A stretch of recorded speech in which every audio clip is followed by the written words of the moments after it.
What's the fastest way to boost your credit score? Tradelines. And in today's video, we are going to be doing an entire masterclass covering everything that you need to know about Tradelines. We're going to be covering authorized user Tradelines, primary Tradelines, and some of the best Tradelines that you can get to boost your credit score and get approved for funding. Let's get started. Welcome to the channel, everyone. My name is Credit Coach Nicole Scott, and in today's video, we are going to be covering some must-know information. I always tell you guys, if you knew better, you would do better, and that's why I do these videos, to teach you exactly what you need to know so you can have long-term success with credit. And in today's masterclass, we're going to be covering everything from A to Z on primary Tradelines and authorized user Tradelines. And some of you may be asking, well, what are Tradelines? And that is a great question. Tradelines are a credit account. Whether that credit account is in your name or somebody else's name, it is a trade line. And those are what show your ability to repay back debt as agreed and show you're credible. So the first thing that I want to cover here, because I've been getting some recent requests on, hey, cover fintech companies, cover credit builders. Stop filling your credit report with a bunch of that stuff. We want to fill our credit with quality trade lines, real bank trade lines. And what does that mean? If you do business with a fintech company to build up your credit, what if that fintech company disappears in 2 years? We all remember what happened to the My Jewelers Club, right? It was a $5,000 trade line and you paid a membership and it reported to all 3 credit bureaus, and then all of a sudden it stopped and we lost the trade line. So I recommend doing things the right way, which is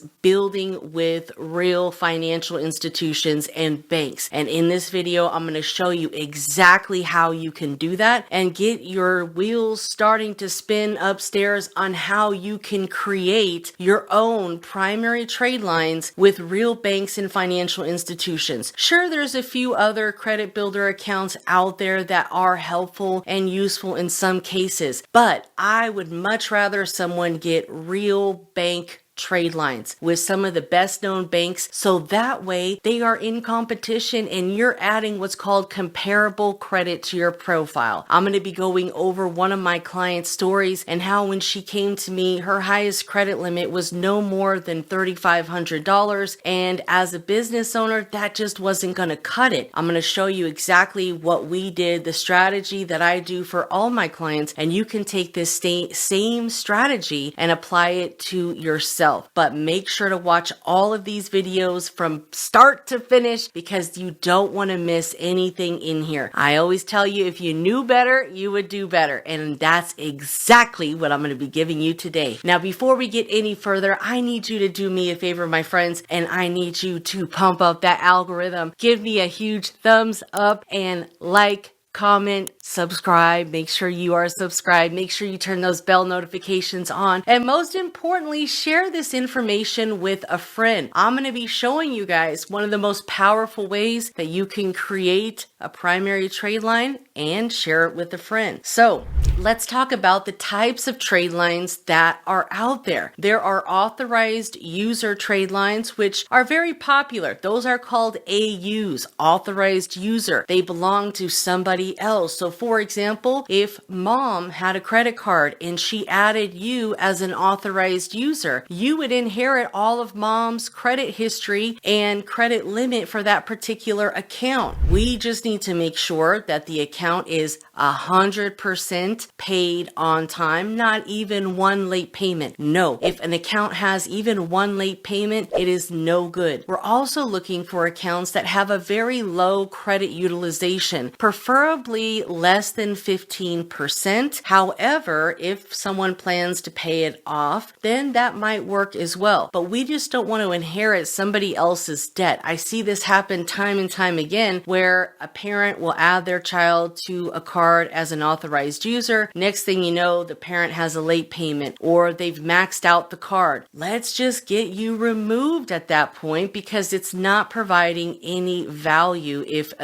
an account, especially an authorized user account, has a late payment or high credit utilization. Now, what the credit utilization is say you have $1,000 credit limit. Your utilization is how much percent you are using of that available credit limit. Now, if you have, say, $100 balance on a $1,000 card, that's only 10%, right? But if you have a $900 balance on a $1,000 card, that's 90% utilized. We want to stay away from that. It's very important for you to understand that you must try to keep your credit card usage under 15% of the available credit limit. And that's why it's so helpful to have high limit credit cards. So if you did need to make a purchase, you're not going to drop your credit score from the utilization because you've got some wiggle room. It's also very important to know that you don't want to keep a balance on all of your credit cards, especially when you're going after funding. I learned this from one of my good friends over at PenFed. They told me when you have a balance on all cards, you look like a risk. It doesn't matter if the balance is $900 or $9. Why would you need to use all credit cards? And I know what you might be thinking. Well, Nicole, I watched another video and they said keep a small balance. Well, I'm here to tell you it's just not necessary. I understand the purpose and what you might be trying to do, but here's the thing. Even if your credit cards have a zero balance, which is what I recommend, all but one or maybe two cards need to have a zero balance, okay? You can keep a balance and work two cards at a time, but don't carry a balance for a long period of time. You really want to make sure that your personal credit is decorated for success. I always tell my clients and everyone inside of the credit community, we have to decorate our personal credit profile so that way we can get business credit and we can qualify for anything that we want. The personal credit cards are not meant to be used and abused. They're meant for decoration. They're meant to leverage, earn, get the points, but don't spend more than what you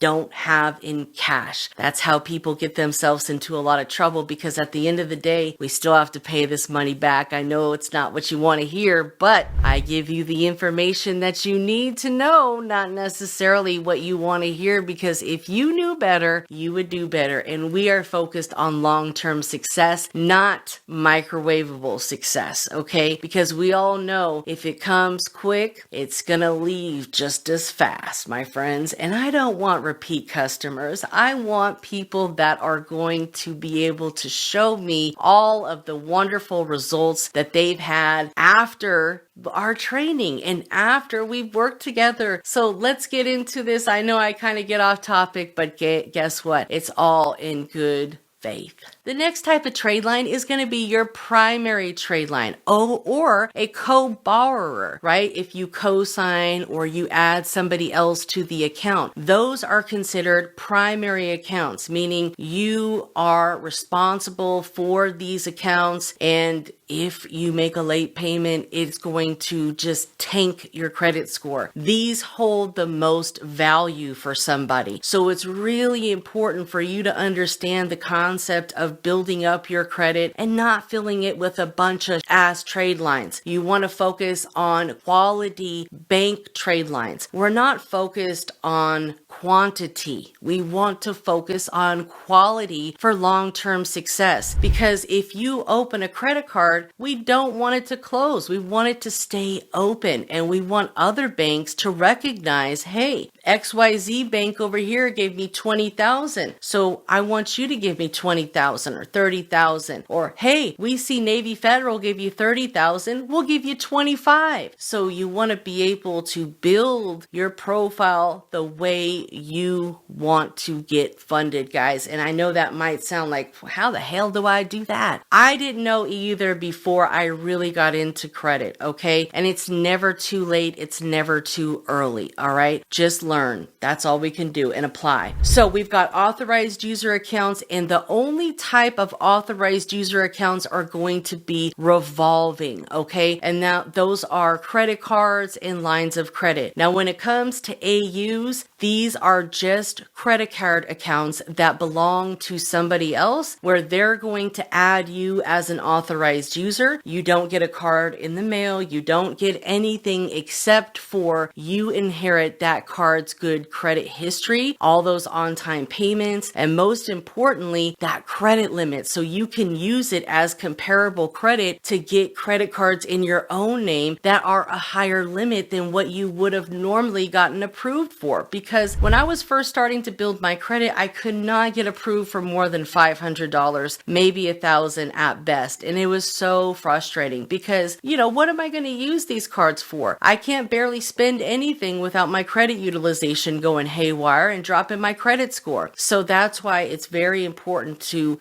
walk this fine line with credit, because it is a very fine line and you really have to know how to play the game if you want to get to the next level. And that's what it's all about. This credit stuff is a game. It's not taught in school. Nobody's going to tell you this stuff. And when I was first learning, I'm like, where do we go to learn this? Who's going to tell us this? I became that person so I can share with you guys all of the hacks, all of the pertinent information that you need to know that's going to give you the success that nobody else wants to share with you. All right. So primary accounts, again, most important type of accounts for you. You're definitely going to need accounts that are in your own name so you can show the banks that, hey, I can manage these type of accounts. I can manage installment loans. I can manage credit cards. I'm not a risk whatsoever. And you need to have both types of accounts. You need to have revolving accounts, which are credit cards and lines of credit. And you need to also have installment loans, whether that's a student loan, auto loan, mortgage loan, whatever type of loan where you pay the same installment amount every single month until that balance is paid to zero. Once you open up a credit card, you don't want to close it because we need that history, all right? And closing cards can actually hurt your credit score. I know a lot of people in the past that I've spoken to said, well, so-and-so really angered me and I'm going to close the account because they pissed me off. It's not going to do anything but hurt yourself, okay? And that's why education is so important when it comes to credit, because you have to know how to play these games. If you're angry with them, just put the card in your drawer. Keep it open, but just don't spend any money on it. That's perfectly fine. You're still going to get that okay mark, that on-time payment reported every single month to the credit bureau. As long as that account stays open, it's going to continue to report history. So basically, you're just going to use them to help you build history. You can add a CoBorrow to an installment loan. A lot of people co-sign for auto loans and co-sign for different accounts for people. I never recommend doing that, but if you did CoBorrow with someone or co-sign for someone, that would be considered a primary account for you, and you would be responsible for ensuring that the payments get made on time every single month. And that is why it could be so risky when you are co-signing for somebody, because what if that person makes a late payment? Then it's going to reflect bad on your credit report. And I see this time and time again where a parent will co-sign for their child to get a car, and then the child makes a late payment because they're just not educated on how important it is to make those payments on time. So that's why it's so important for us to be able to learn this information so we never have to co-sign for anybody. We can do all of this strategically, and we can actually help our children, friends, family, or if you're a business owner, we can help people understand how they can qualify. All right. So primary trade lines, they're going to include revolving accounts, credit cards, secured credit cards, a line of credit, home equity line of credit, also known as a HELOC. Basically, that's where you take a line of credit against your property. So it is secured by the home. So if you don't pay it, there could be a lot of trouble there, and they could potentially take your home as collateral. So you don't want to do that unless you understand, and you don't really want to take any credit out unless you plan to pay it back as agreed every single month. I know a lot of people, they want to, get the funding, and then when that bill comes, they're like, oh, I'm gonna exit stage left. Bye-bye. And you try to run off on the plug, and it's not gonna work like that, guys. You're never going to get to the next level if you can't even pass level 1, 2, or 3. So let's get with it and have our mind focused. You have to train your brain first, all right? That's the first thing that you have to do, because believe me, there were so many times where I'm like, man, what if I just take this $50,000 loan and just, skedaddle? No, it's not worth it. You can get so much more than a lousy $20,000 credit card or $50,000 loan. That's a drop in the bucket for these banks, right? So why would you shoot yourself in the foot over something so small when there's a whole lot more on the horizon for us, guys? We have to think longevity here. And I understand life happens, but we have to make sure that we do our best. When we take this credit out, we got to pay it back on time. So be prepared for that. And then we've got installment loans. Those are going to be auto loans, student loans, personal loans, secured loans, pledge loans. That's basically where you use your own savings money in your savings account and secure the loan with that amount. So it's like a secured loan, right? Instead of a secured credit card. These are my favorite, by the way. We're going to be covering the benefits of these. Home improvement loan, home loan / mortgage, right? And you can even add your rent to your credit report now. There's places like Boom Pay. That's probably one of my favorites, and you can actually backdate and get 24 months of rental payments reported just to show your ability and have another trade line on your credit report. Now, these aren't significantly impactful when you're going to get funding. These are not going to, impact a whole lot in regards to funding, but it does help to add that other, just another primary trade line, especially if you've been paying rent. And the thing that I like about BoomPay is they don't have to contact the homeowner or the landlord or whatever. As long as you've got the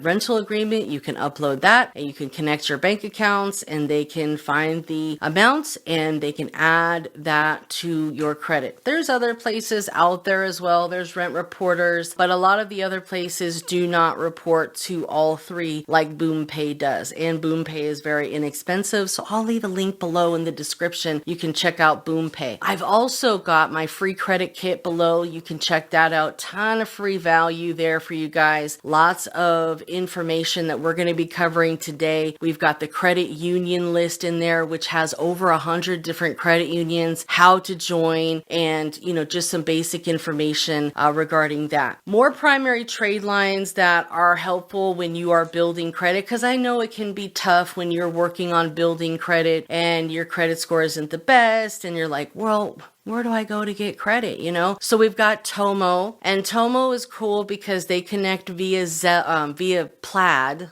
to your bank account, and they will approve you based on banking transactions instead of credit. Lightstream, I love Lightstream because let me tell you guys, if we play this right and we can go get a loan from Lightstream, we can take that same money and we can create primary trade lines via secured loans with different credit unions. So that way we can get approved for the credit cards with those credit unions and not have to do a secured credit card. One of the credit community members, they did exactly what's inside of the Navy Federal guide that I put together for you guys, which is a free guide, and they built their relationship with Navy. Didn't even have not even a 600 credit score when he applied, and he got $15,000 credit card. All right. So it's all about building the relationships up with the credit unions. Okay. And if you're not familiar with some of these credit unions, get familiar. I had never even heard of some of these credit unions. So believe me, I was new to this at one point myself because we're so used to driving down the street and seeing Bank of America and Chase and Wells Fargo and, all of these big name banks that we've probably had accounts with at some point. But a lot of us have never heard of some these credit unions, and they are really the hidden gems, especially Navy Federal and some of the other top 10 credit unions out there. And I'll be showing you guys a website later on in this series where you can actually find the top credit unions, guys. Top credit unions. I'm telling you, game changer. Alliant Credit Union, secured credit cards. I'm not a huge fan of secured credit cards. I get it. Sometimes we got to do it, right? But I would much rather somebody do a secured loan, focus on building the relationship with the bank so we can bypass the secured credit card, because generally secured credit cards only go up to maybe about a $5,000 limit. That's about average. Some places go higher, right? But generally average about $5K. Not a whole lot. You can go much higher with secured loans, right? And you still have access to the money. So say you have $5,000 from your tax returns and you put it into a secured card, and then the secured credit card doesn't graduate for a long time and you need the money, and now you've got to close the secured credit card. That's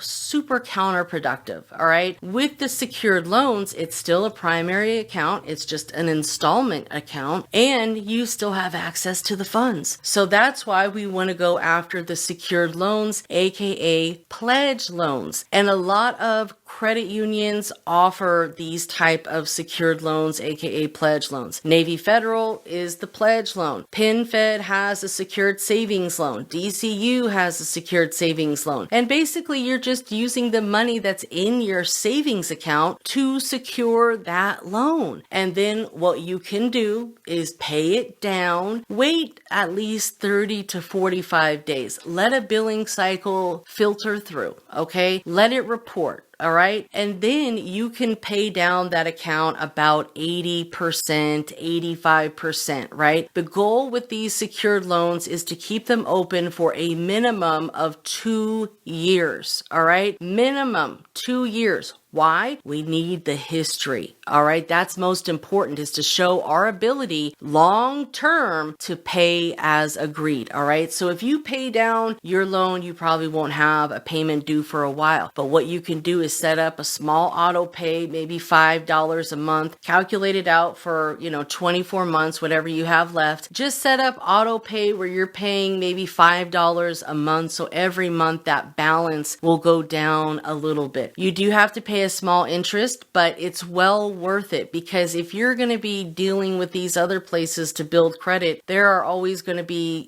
some sort of fee or, something that you're going to have to pay to use them to build credit, right? And you're better off building credit with well-known financial institutions that other banks are going to recognize and they're going to respect, and they're going to use that as comparable credit. Like, oh yeah, well, hey, if they can trust you with it, so can we. We don't see any signs that you're a risk. You've paid all of your payments on time. And that's how you build up your credit profile. So that way you can be seen as credible with comparable credit lines that you're establishing and decorating your credit profile with, right? We've got Grow Credit. We've got Grain. We've got Credit One. Again, not my favorite. Rent Reporters. They don't report to Experian. We've got Boom Pay. That's a rental one. Again, they report to all three. So these are some options that you could potentially use, right? But here's my favorite hack, right? If you don't remember anything from this video, remember this, guys. All right. This is,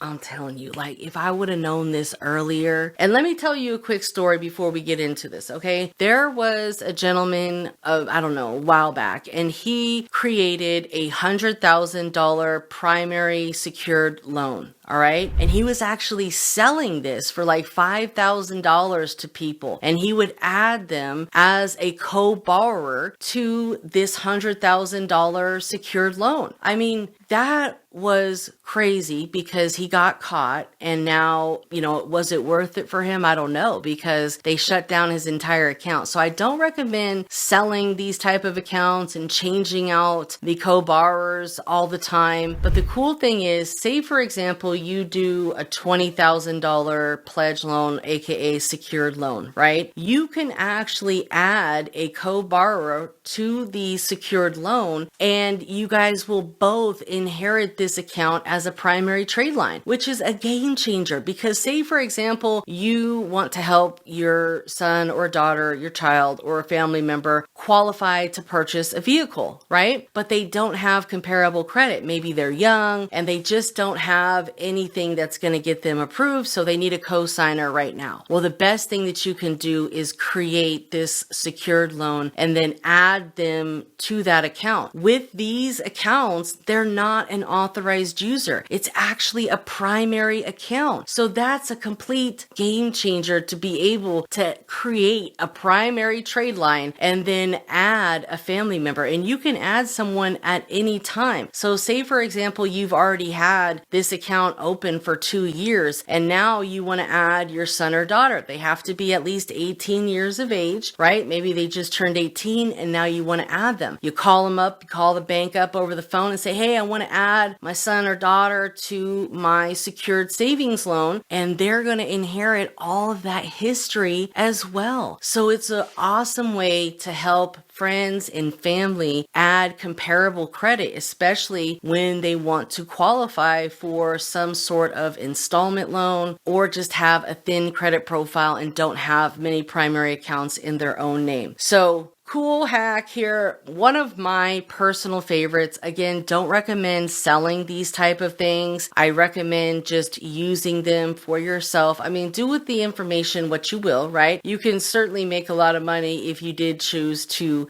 sell it or offer it inside of some package. But it's a very cool way that you can create primary trade lines and then add other people so that way they can, reap the benefits as well and inherit that entire account and payment history to their credit profile. And the cool thing is that it won't have much debt owed. You'll see the original high limit of the account to show that it was originally a $20,000 balance. And that's why I say people, slow down a bit. I know everyone's in an all-fire rush to pay down their pledge loans, but let it report. Give it 45 days, give it 60 days. Let that initial account and amount report, right? And then you can pay it off about 85%. I say 85% because you don't want to pay it off too quickly and you want to allow yourself to be able to make small payments every month so the balance is going down every month, but you also want to keep this account open for a minimum of 2 years. Longer the better, of course. If you can keep it open for 5 years, that's even better. But this is a really cool way that you can create a primary trade line. You can actually use money from your credit cards, which I've had clients do. You can go get a personal loan and use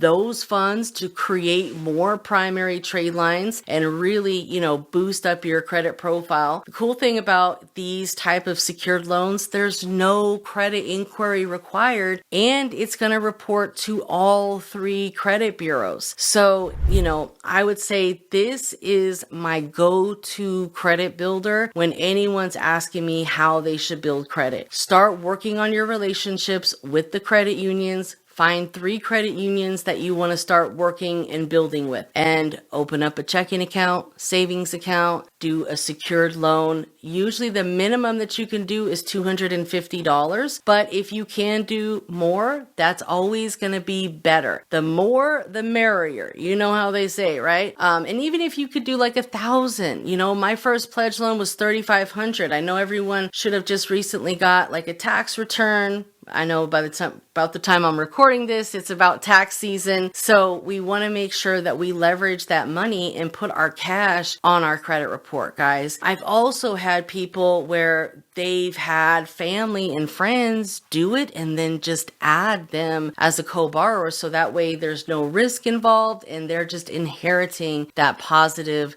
trade line onto their credit. I've had people that had their parents do this for them, family members, because they're like, man, I need to add some comparable credit. I can't get approved for this auto loan. I don't have any comparable credit. And great thing about it is, this is not something that's new. It's just a lot of people have never heard of it. And I teach this inside of the credit community as well. So I was on a call last week with the community and someone was saying that they had their client do a $20,000 pledge loan with Navy Federal, and then they were approved for an $80,000 auto loan. So it's just a real game changer regarding credit, because not only are you adding this as a primary trade line to your credit profile, but you're also building that relationship up with the bank. A lot of these fintech companies, they can't do shit for you in the future. There's no funding. There's no business funding. So we want to strategically build our credit and build our relationships up with banks that if we're going to invest in them, we want them to invest in us, right? But let's invest and start building with the banks first. Let's do a checking account, savings account. Make sure you have overdraft protection on. Do a CD, a certificate of deposit. Banks love CDs,